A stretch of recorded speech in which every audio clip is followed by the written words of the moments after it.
Es lunes por la mañana. Acabas de entrar en tu oficina. Te diriges a tu mesa, apartas la silla, te sientas, dejas tu portátil, enciendes el ordenador, empiezas a abrir los programas, el CRM, el correo, el WhatsApp web y de repente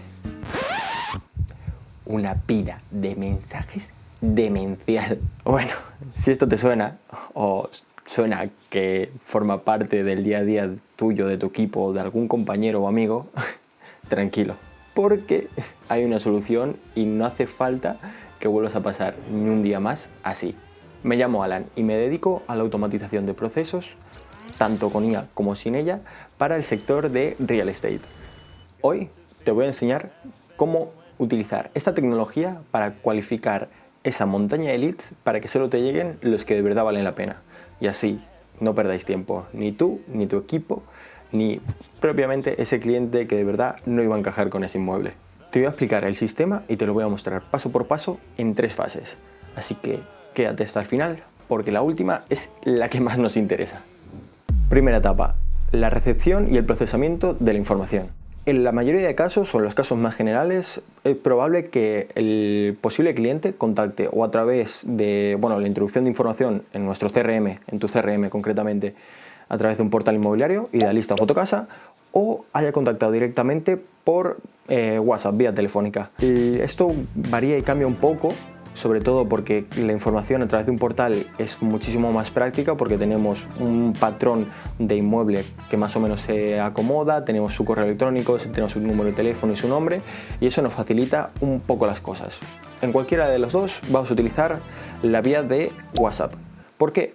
Porque es muchísimo más fácil para ellos y a nivel de cualificación, cuanto más seamos capaces de preguntarles y extraerles esa información que no nos han terminado de dar en el primer mensaje, pues mayor facilidad tenemos para cualificarlos. En esencia, el procesamiento de mensaje es muy sencillo. Al final, al contactar vía WhatsApp, seremos capaces de extraer textos, extraer imágenes y extraer audios, de igual como nos contacten, facilitándole lo máximo posible el envío de información al posible cliente, pero siempre salvaguardando la seguridad, porque al final estamos trabajando con inteligencia artificial y hay posibles casos en los que pueden romperte de tal manera. Entonces siempre hay que aplicar seguridad de los datos para que haya un encapsulamiento y los clientes no puedan acceder unos a otros, y también propiamente para que no empiece a jugar con nuestro bot de IA como si fuese esto un chiqui park. Pasamos al siguiente. Punto número 2.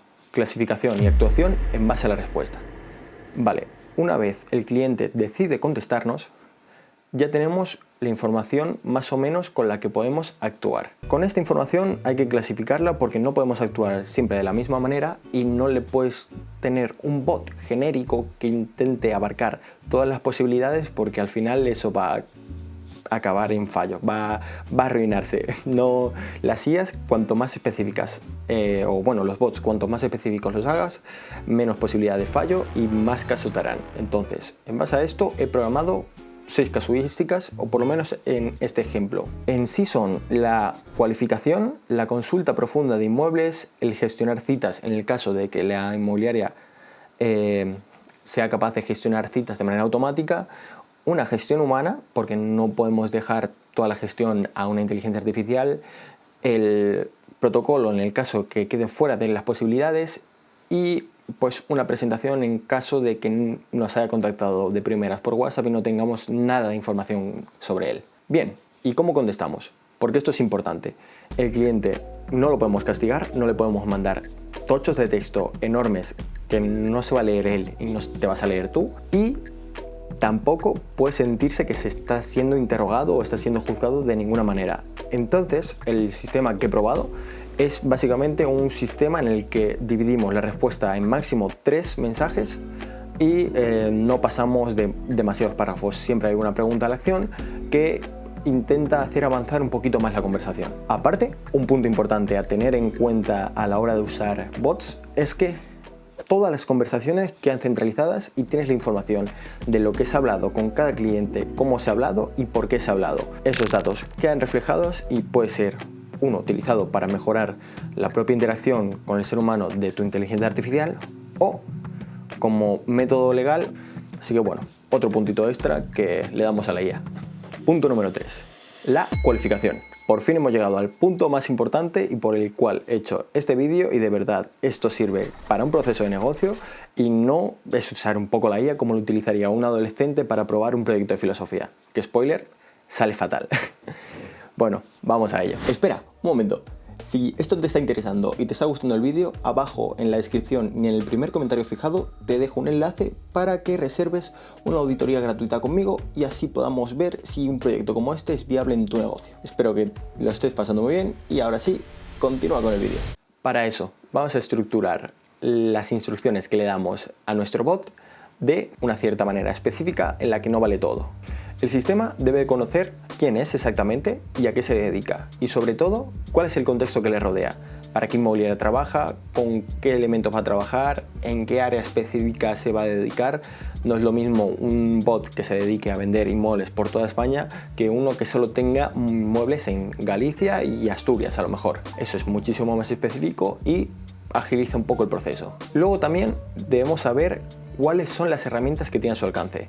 Puede ser una calculadora que facilite los cálculos a la IA, que sabemos que va un poquito mal, pero bueno, con el módulo de calculadora esto se soluciona casi por completo y podemos hacer un análisis financiero de una viabilidad de una deuda o una viabilidad de un ratio de endeudamiento. Por ejemplo, también tiene que tener acceso a una base de datos. Puede ser completa o parcial, sobre todo para acceder a esa información a los ciertos inmuebles para poder evaluar si hay cierto match con el posible cliente, no lo hay, ofrecerle distintas alternativas, porque al final esto no va de desechar a una persona o aceptarla, es encontrar el match entre la persona y el inmueble.